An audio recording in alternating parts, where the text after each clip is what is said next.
সকলে আমার প্রীতি ও শুভেচ্ছা নিন। আশা করি ভালো আছেন।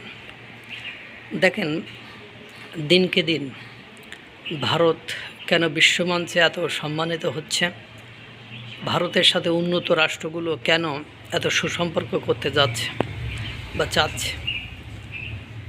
আপনারা জানেন, গতকালকে ছিল ভারতের স্বাধীনতা দিবস, ৮০তম স্বাধীনতা দিবস, এবং গতকালকে আবার ছিল বাংলাদেশের বাঙালি জাতির জনক বঙ্গবন্ধু শেখ মুজিবুর রহমানের মৃত্যুবার্ষিকী। আমাদের এক ছোটো ভাই, উনি বিদেশে থাকেন, হাঙ্গেরি থাকেন। হাঙ্গেরি থেকে ভারতে এসেছিলেন, বাংলাদেশে আসতে পারি নাই, কারণ আপনারা জানেন বাংলাদেশে এসে বঙ্গবন্ধুর প্রতি শ্রদ্ধা জানাইলে তার ভাগ্যে কি জুটতেছে। তো ওর একটা ভিডিও দেখলাম যে ও কলকাতাতে এসেছে, কলকাতাতে এসে একটা ভিডিও করেছে। ভিডিওটি দেখে আমার ভারতের প্রতি ভালোবাসা এবং ভালোবাসা আরও অনেক বেড়ে গিয়েছে। আপনারা জানেন, ভারতের জাতির জনক মহাত্মা গান্ধীর ভাস্কর্য কলকাতায় রয়েছে।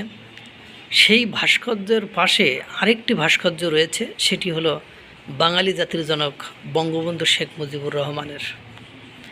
একটা দেশ কতটা উদার হলে, একটা দেশ কতটা বড় মনের হলে, একটা দেশ কতটা আর একটা দেশের মানুষকে সম্মান করলে এরকম কাজ করতে পারে।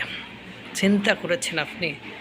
বাঙালি জাতির জনক বঙ্গবন্ধু শেখ মুজিবুর রহমান, যার ভাস্কর্য বাংলাদেশ থেকে ভেঙে ফেলে তাকে মহানায়ক থেকে মহা খলনায়ক বা জাতীয় বেঈমান ফ্যাসিবাদের জনক 1971-এর পরাজিত শক্তিরা বর্তমানে এস্টাবলিশ করার চেষ্টা করছে, সেখানে ভারতের কলকাতায় বঙ্গবন্ধু শেখ মুজিবুর রহমানের মূর্তি, তাদের জাতির জনক মহাত্মা গান্ধীর পাশে দেখলাম মাথা উঁচু করে দুজন পাশাপাশি তাদের ভাস্কর্য রয়েছে।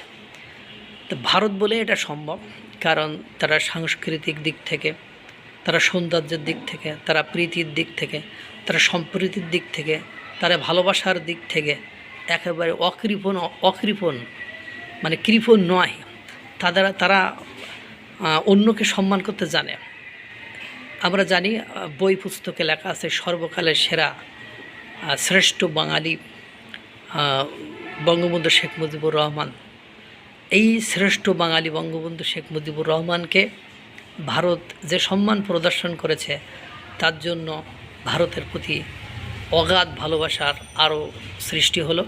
ছোটো ভাই হাঙ্গেরি থেকে এসেছে, ওকেও ধন্যবাদ এমন সুন্দর একটা আলোকচিত্রী বা এমন সুন্দর একটা নিউজ করে আমাদেরকে দেখানোর জন্য। মহান সৃষ্টিকর্তা সকলকে ভালো রাখুক, সুস্থ রাখুক।